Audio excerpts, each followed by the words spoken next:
So the story I shared is the powerful story of my life. And, you know, we're all just one decision away from changing our entire life. And that's the message that I hope to bring when I share my story. Um, 12 years ago, I left my emotionally and physically abusive husband on our 25th wedding anniversary. 12 kids and 25 years together. And on that day, just things had just come to a head. And I knew if I stayed, I would probably die. My children would probably die. And I knew if I left, there was a possibility that we would be, that we would be found.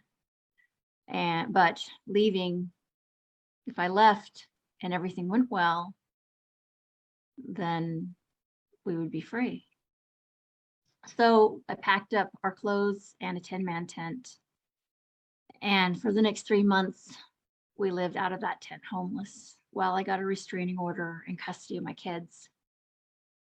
And soon after that, I was so excited. Soon after that, I moved my family to my hometown where I had grown up, and I got us a place to live, finally convinced someone to rent us a house with so many kids.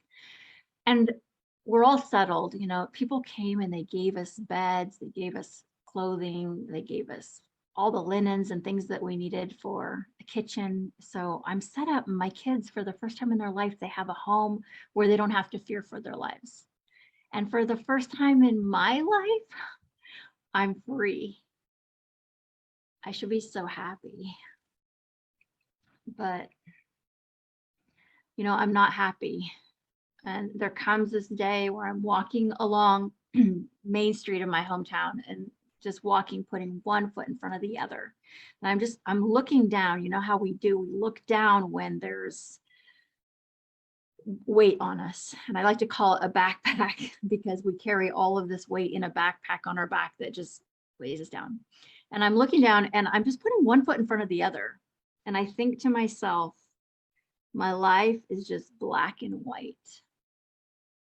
My life is just drained of all of its color. And in that moment, and in that thought, I look up and I see in a shop window this pair of red Converse lace-up rubber boots. Just this random pair of red rubber boots.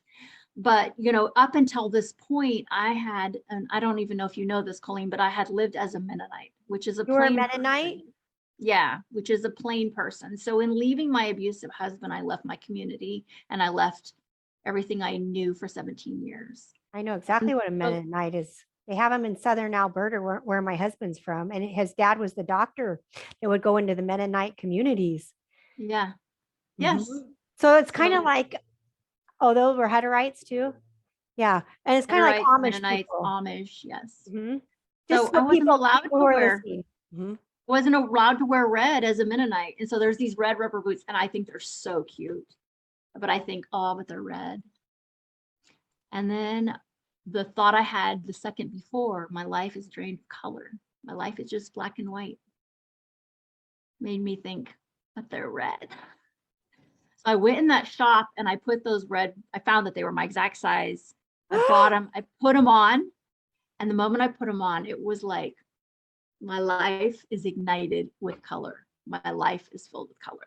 And that was the beginning of many decisions and choosing what I would love and where I would want to go and what I would want to do with my life.